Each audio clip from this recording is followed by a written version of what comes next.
titik. Sekarang kita akan belajar membaca skema. Saya akan membuka dari skema Borneo Schematic. Klik di sini ya, di bagian mobile phone content. Nanti di sebelah kiri akan kelihatan ada mobile phone solution. Kita klik, di double klik. Saya akan membuka untuk Redmi Xiaomi ya. Kemudian saya pilih Redmi 4A. Di sini ada dioda, hardware solution, dan skematik ya. Saya buka hardware solutionnya, kemudian saya pilih yang komponen name dan juga skematik, service manual. Ini ada diagram dan layout ya. Diagram saya klik.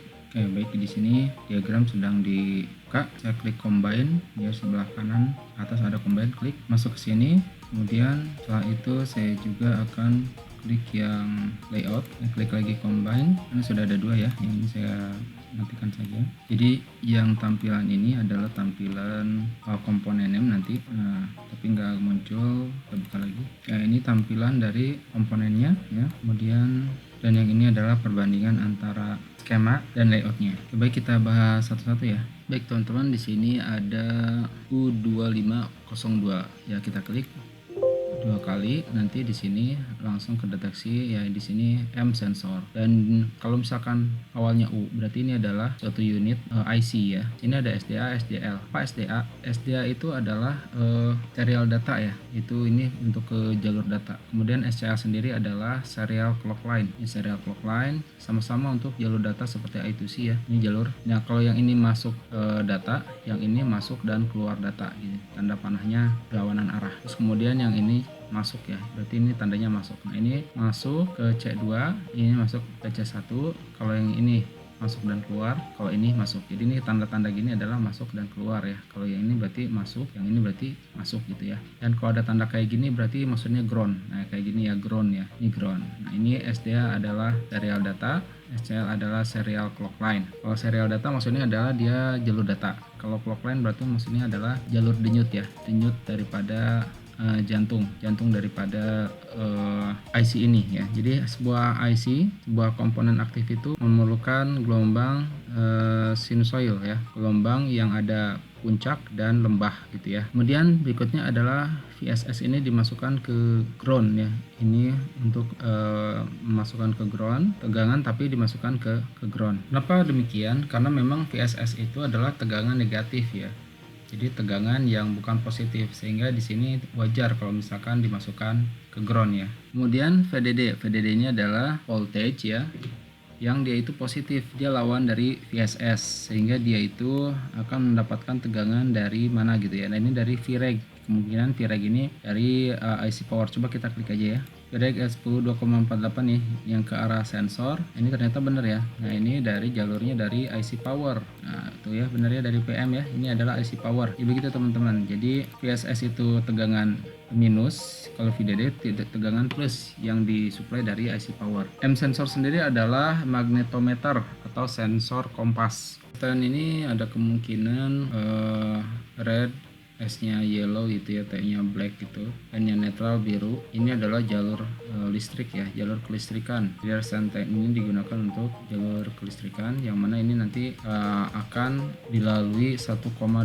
volt. Ini dari mana nih Vreg L61,8 ini? Kita lihat ya, kita klik. Oh, ini nanti ke giroskop ya. Ini jadi dia mensuplai ke giroskop ternyata ya teman-teman ya. Dia akan mengenablekan giroskop. Jadi tegangan giroskop ini dia mempunyai tegangan utamanya 2,8 untuk menghidupkan ini.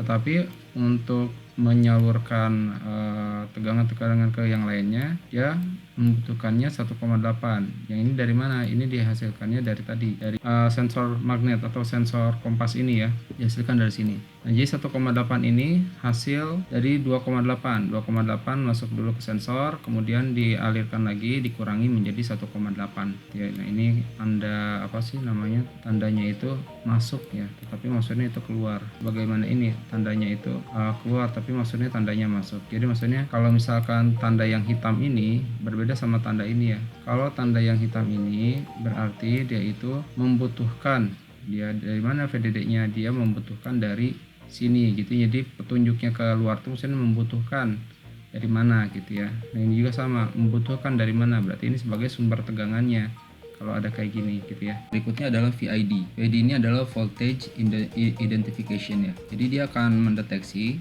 apakah tegangan yang ini nih, yang masuk jalur ini benar-benar 1,8.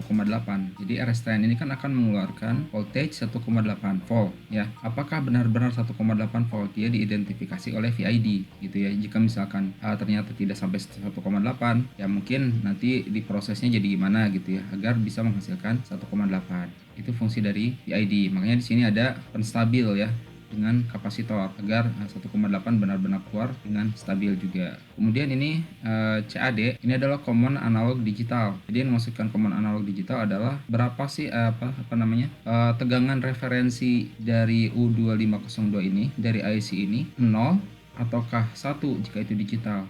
Jika itu analog 0 ataukah 255 gitu ya. Dan di sini disettingnya ke 0, ke ground, berarti artinya mau itu analog ataupun itu digital, maka keumumannya IC ini akan 0 ya, akan 0, kecuali nanti ada penyebab tertentu dia akan berubah tegangannya gitu ya. Ya tapi commonnya atau keumumannya IC ini akan dijadikan 0 dulu. Nah di sini juga mungkin nanti kalau misalkan akan diberi tegangan, bisa jadi di sini akan diberikan resistor pull up ya, tapi karena di sini dia pull down, jadi dia tidak perlu resistor mungkin, jadi langsung dinolkan saja gitu ya. Kemudian tes ini maksudnya adalah tes. Nah jadi pin ini digunakan untuk programmer dari penyedia atau developer IC ini sendiri mungkin untuk mengetes VSS dan VDD. Jadi kan VSS itu kan voltage source, yang mana dia akan memberikan sumber elektron ya dari ground, memberikan sumber elektron, kemudian dikeluarkan di drain nih, drain dikuras sama ini, keluarkan sana karena disedot oleh IC power, elektronnya yang diambil dari VSS gitu ya. Jadi ketika TST ini yang A3 ini disambungkan ke VSS atau ke VDD, dia mungkin akan mengenable suatu pemrograman yang bisa untuk ngetes gitu ya oleh developer IC ini. Sepertinya begitu TST ini, karena memang ini tidak dipakai ataupun tidak dihubungkan kemana-mana ya, kecuali untuk ngetes aja. Dan biasanya ngetesnya itu kalau kita lihat dari datasheetnya, ini yang untuk ngetes VSS dan VDD. Oke, demikian cara membaca skema untuk sensor kompas ini ya. Nanti kita akan membaca skema untuk komponen-komponen lain, dan ini adalah trial bagi teman-teman. Jadi bagi teman-teman yang ingin melanjutkan pelajaran membaca skema, kemudian memblower dan yang lain-lain ya, silakan nanti diklik link pendaftaran di kolom deskripsi ya. Silakan teman-teman ya. Assalamualaikum warahmatullahi wabarakatuh.